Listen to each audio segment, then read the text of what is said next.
పెళ్ళైనా పండగైనా వేడుక ఏదైనా పట్టు చీరల ప్రత్యేక వేదిక వారాహి సిల్క్స్.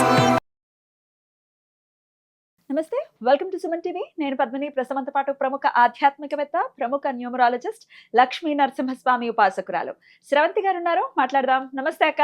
నమస్తే పద్మిని. అక్క, పీరియడ్స్, ఋతుక్రమం చాలా పెద్ద సబ్జెక్ట్ ఇది.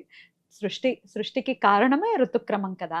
అయితే దీని గురించి రకరకాలుగా వాళ్ళ పర్సెప్షన్స్ కానీ లేకపోతే వాళ్ళకున్న ఆలోచన ధోరణి బట్టి మాట్లాడటం అనేది మనం వింటూనే ఉంటాం. సోషల్ మీడియా ఇంత వాస్ట్గా పెరిగిన తర్వాత పీరియడ్స్లో మీరు గుడికి వెళ్ళిపోవచ్చు అని ఒకరంటారు. దానికి చప్పట్లు కొడతారు ఆడాళ్ళు. కాదు, మీరు రెస్ట్ తీసుకోవాలి అని ఖచ్చితంగా చెప్తూ ఉంటారు చాలామంది. చాలామంది అడుగుతూ ఉంటారు, పీరియడ్స్లో మరి మంత్రం చదివేయచ్చా అని అంటుంటారు. పీరియడ్స్లో ఉన్నటువంటి తప్పేమిటి? అది నేచర్ పెట్టిన ఒక ఋతుక్రమం కదా, దాన్ని ఎందుకు అంటుగా చూడాలి అని కొంతమంది అంటారు. ఇట్లా రకరకాల థాట్ ప్రాసెస్ అక్క. అసలు ఇంతకీ పీరియడ్స్లో మనం ఏం చేయాలి, ఏం చేయొద్దు, పీరియడ్స్ని ఎట్లా చూడాలి, ఇవన్నీ ఒక్కసారి మీ ద్వారా. పీరియడ్స్ రాకపోతే అసలు ఏమీ లేదు, ఇంకా పిల్లలే లేరు, ఏమీ లేదు, ఆరోగ్యం లేదు, జీరో కదా.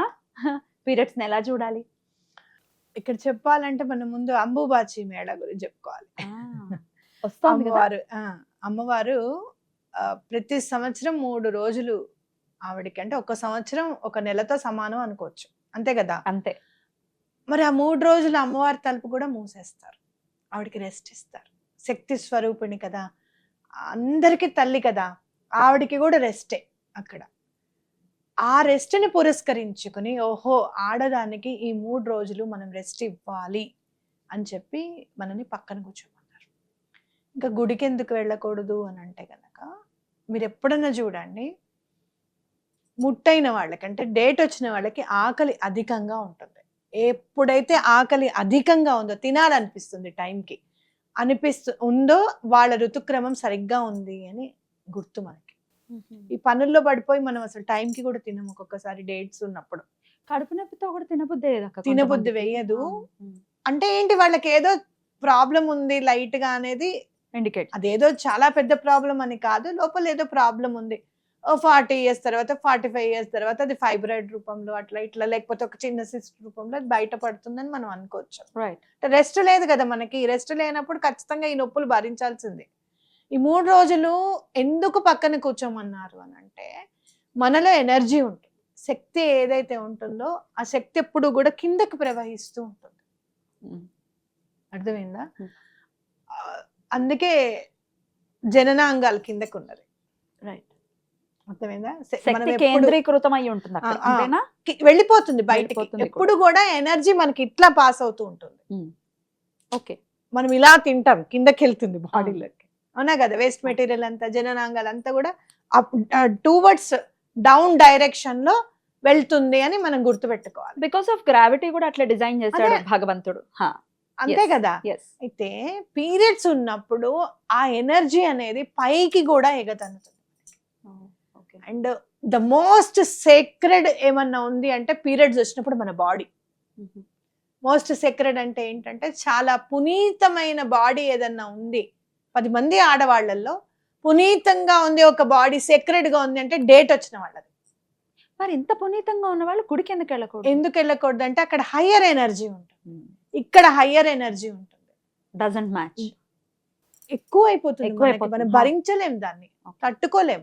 అందుకనే మనం ఒక అడుగు ముందుకు వేస్తూ ఉంటే, ఎప్పుడైతే మనం ఎనర్జీని లాస్ అవుతూ ఉంటామో, ఆ పీరియడ్స్ ఉన్నప్పుడు మనకి నీరసం అనిపిస్తుంది, మూడ్ స్వింగ్స్ ఉంటాయి, మాట్లాడబుద్ధి కాదు ఎవరితోనూ. కొంతమందికి స్వీట్ తినాలనిపిస్తుంది, కొంతమందికి నాకైతే కారంగా ఉప్పు కారం వేసుకొని, కారంగా ఏదైనా వెల్లుల్లిపాయ కారం లేకపోతే అలా వేసుకొని తినాలి. నోట్లో నీళ్లు ఊరుతున్నాయి. ఏకాదశి రోజు మీరేంటి అలా తినాలనిపిస్తుంది. అలా కొంతమందికి ఒక ఫుడ్ మీద ఉంటుంది, కొంతమందికి మూడ్ స్వింగ్స్, ఎవరినన్నా పడుకోవాలని ఎక్కువగా అనిపిస్తుంది, అవునా కదా. ఆ ఎనర్జీ అనేది ఎలా మనము యూటిలైజ్ చేసుకుంటున్నాము అనేది తెలియక ఈ బాధలన్నీ. ఇప్పుడు పక్కన కూర్చోమంటే ఏం చేయాలి, ఏం చేయద్దు, కూర్చోవాలి అంతే. ఆ ఎనర్జీ దాని పని అది చేసుకుని వెళ్ళిపోతూ ఉంటుంది. అమ్మో రేపు పొద్దున్న 4వ రోజు ఇవన్నీ తడపాలి, చెయ్యాలి, ఈ మీదే ఉంటుంది దృష్టి అంతా, అవునా కదా. క్లెన్సింగ్ మీద ఉంటుంది, బాడీ క్లెన్సింగ్ మీద, మనం ఎప్పుడెప్పుడు ఫస్ట్ రోజు బాగుంటుంది కూర్చున్నప్పుడు ఏ పని చేయకుండాను. Hmm. ఇక రెండో రోజు పర్వాలేదు, మూడో ఘోరం. రోజు అయితే విసుగు పుడుతుంది. అవును, ఏమిట్రా విసుగు బాబు ఇవి ఎప్పుడు పోతాయో ఏంటో అసలు అనిపిస్తుంది పిల్లలు పుట్టిన తర్వాత. అవును. అనే కాదా? అవును. అంటే ఇంట మనకంతా కూడా ఒక ఎందుకు నేర్పించారు పక్కకి అని అంటే, ఇంక మనం దేని మీద కాన్సన్ట్రేట్ చేయకూడదు. అంతేగాని అది ముట్టుకోకూడదు, అంటుకోకూడదు. నిన్నేమిటి అమ్మవారి తలుపులే మూసేస్తున్నారు 3 రోజులు. మరి ఆవిడేం అనుకోవాలి? నన్ను అంటుకోవట్లేదని అని ఆవిడ అనుకోవాలా? Well said. అందరు అంటారు కదా, ఏ దేవుడు ఈ పూజ చేస్తేనేనా, పూలతో పూజ చేసేస్తానా? ఆడంబరాలకు పోయి యూట్యూబుల్లో ఎక్కువ పూలతో పూజ చేయడం నేర్పించి ఈ రోజున ఆడవాళ్ళు అప్పులు చేసి పువ్వులు కొంటున్నారని చెప్పి అన్న సందర్భాలు కూడా ఉన్నాయి. Indirect గా. సేవ చేసే ఎవరైనా సేవ అయినా సరే, చక్రాలైనా సరే. అవునా కదా? ఫౌండేషన్లు పెట్టుకున్న వాళ్ళైనా సరే, ఎవరైనా సరే, ఓకేనా? కానీ మనం ఏమనుకుంటామంటే ప్రకృతిని ఎక్కువగా అమ్మవారికి సమర్పిస్తే, ఎక్కువగా పూజ చేస్తే అమ్మవారు మనకి ఇస్తుందని కదా మనం చేసేది. మరి 3 రోజులు క్లోజ్ చేస్తున్నారే ఆవిడ, మరి సృష్టి అంతా ఆపేయాలి, నన్ను దూరం పెడతారా, నన్ను ముట్టుకోవద్దంటారా, మీ పని చెప్తానని చెప్పాలి కదా ఆవిడ. కానీ అది చేసినందుకు ఆవిడ ఇంకా సంతోషిస్తుంది, ఇంకొంచెం ఆవిడ మనకి ఎక్కువగా ప్రేమను అందిస్తుంది. ఎందుకంటే అంతటి శక్తి స్వరూపిణి అయిన నాకు కూడా రెస్ట్ కావాలి అని చెప్పి మీరు మనస్ఫూర్తిగా నన్ను పక్కకు కూర్చోబెట్టారు చూసావు, నన్ను డిస్టర్బ్ చేయలేదు చూసావు ఈ 3 రోజులు. అందుకు నేను మళ్ళీ మీకు చక్కగా ఇంకొంచెం నేను చేస్తాను, మీరు అడిగిందల్లా ఇస్తాను అని చెప్పి అంటుంది అమ్మవారు. అది మనం గుర్తుపెట్టుకోవాలి. ఇంకొకటి, ఎప్పుడు కూడా మా మైత్రికి నాకు కూడా గొడవ అవుతుంది ఈ విషయంలో. వాళ్ళు జెన్జీలో ఏదోటగా ఇప్పుడున్న గంజి కోపం వస్తుంది ఇప్పుడు వాళ్ళకి. కొన్ని సందర్భాల్లో మాత్రం వాళ్ళని చూస్తే నాకు సంతోషం అనిపిస్తుంది. ఎక్కడంటే ఎవరైనా తిట్టినా పట్టించుకోరు, ఎవరైనా మెచ్చుకున్నా హ్యాపీగా ఫీల్ అవ్వరు. మన జనరేషన్లో ఎవరైనా మెచ్చుకుంటే మనకి విపరీతమైన ఇష్టం. 10 మంది మెచ్చుకుని మనం అంటాం చూసావా, ఒక్కళ్ళు నెగిటివ్ కామెంట్ పెడితే బాధ అనిపిస్తుంది పద్మిని అని అంటాం చూసావా, అది మన జనరేషన్. కానీ ఇప్పుడున్న జనరేషన్ కి నువ్వు మెచ్చుకుంటే నాకెందుకు, తిడితే నాకెందుకు అనే స్టేజ్కి వచ్చేసారు. వెరీ బ్యాలెన్స్, బ్రహ్మానందంలో. అవును, అంతే కదా, అది ఒక మంచి క్వాలిటీ. Definitely definitely. కానీ ఇది అంటే నిశితంగా పరిశీలించకుండా ఫెమినిజం నుంచి సూడో ఫెమినిజం లోకి వెళ్ళిపోతే మాత్రం అది రాంగ్ అని అంట. మీరు ఒకటే గుర్తుపెట్టుకోండి, సనాతన సాంప్రదాయంలో ఆడదానికి ఇచ్చినంత విలువ ఎక్కడ దేనికి ఇవ్వలేదు. దేనికి పర్టికులర్ రీజన్ ఉంటుంది, కాకపోతే ఆ రీజన్ కి ఎంత గట్టి పునాది ఉంది అనేది మనకు తెలుస్తుంది ఖచ్చితంగా. కాబట్టి పీరియడ్స్ ఉన్నప్పుడు పక్కకు కూర్చోవాలనుకున్నది, మీ ఎనర్జీ అనేది ఎలా ఉంటుందంటే any sort of the energy attract. అందుకనే పిల్ల పెద్ద మనిషి అయిన తర్వాత 3 నెలల వరకు దాటనివ్వకండి పొలిమేర అని అంటారు. ఎందుకు అని అంటే ఎన్నో సార్ట్ ఆఫ్ నెగటివ్ ఎనర్జీస్ ఏమన్నా పట్టుకోవడానికి అవకాశం ఉంటుంది ఆ టైంలో అని చెప్పి చెప్తారనమాట. మీరు ఈ మాట అన్నారు కాబట్టి నాకు ఒక క్వశ్చన్ వచ్చినాక, ఏ ఫస్ట్ టైం పీరియడ్ అయినప్పుడు కానీ ఏ తిథి రోజు అయ్యింది అనేది చూసుకుంటారు కదా, ఆ తిథి అప్పటి వరకే పరిమితమా, లేకపోతే మనం రెగ్యులర్ సైకిల్లో తిథులు కూడా ఏమైనా రోల్ ని ప్లే చేస్తా? తిథులు కూడా రోల్ ని ప్లే చేస్తాయంటే మన మీద జాతక చక్రాల మీద ఏం ప్లే చేయవు. మనం ఎప్పుడైతే ఫస్ట్ పెద్ద మనిషి అయినప్పుడు తిథి ఉంటుందో వారం చూస్తారు, టైం చూస్తారు, అన్ని చూస్తారు. ఏదైనా టైం బాగోలేదు అని అంటే పర్టికులర్ డైటీని మీరు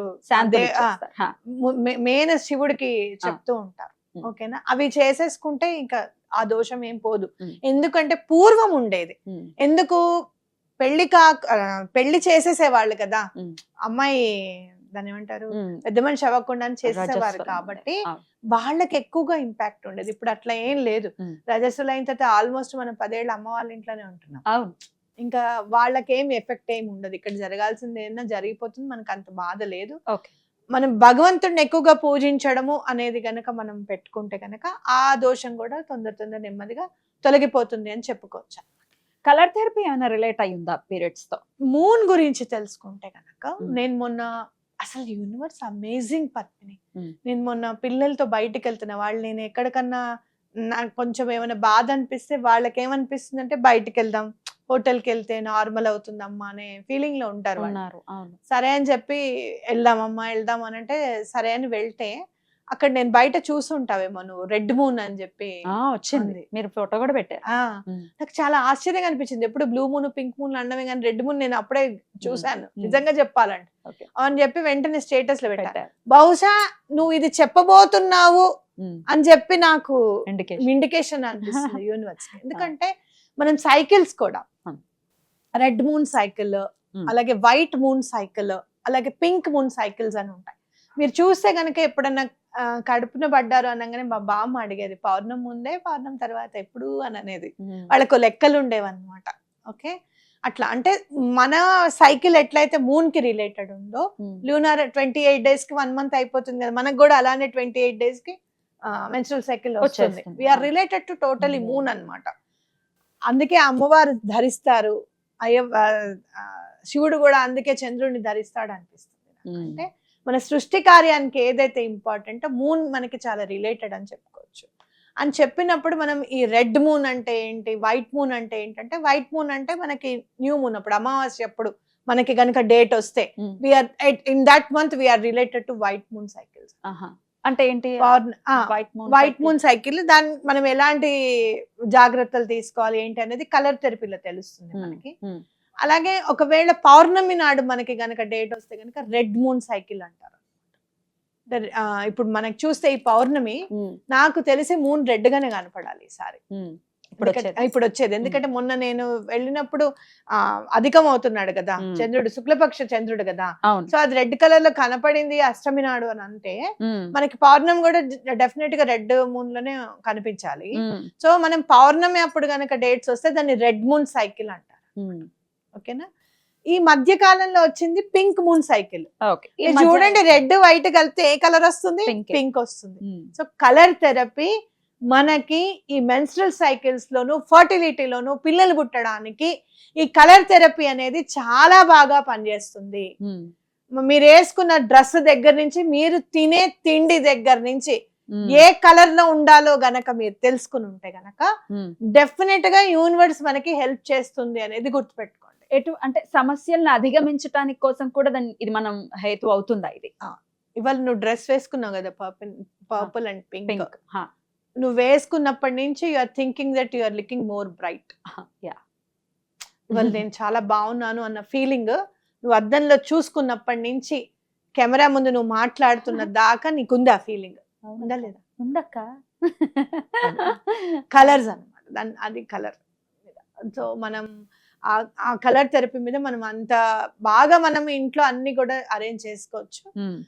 కాబట్టి ఎవరికన్నా ఫర్టిలిటీ ప్రాబ్లం ఉంటే గనక, పిల్లల కోసం ఎవరైనా చూస్తున్నాము, పిసిఓడి అలాంటి ప్రాబ్లమ్స్ ఏమైనా ఉంటే గనక తప్పకుండా ఈ కలర్ థెరపీని ఆశ్రయించవచ్చు.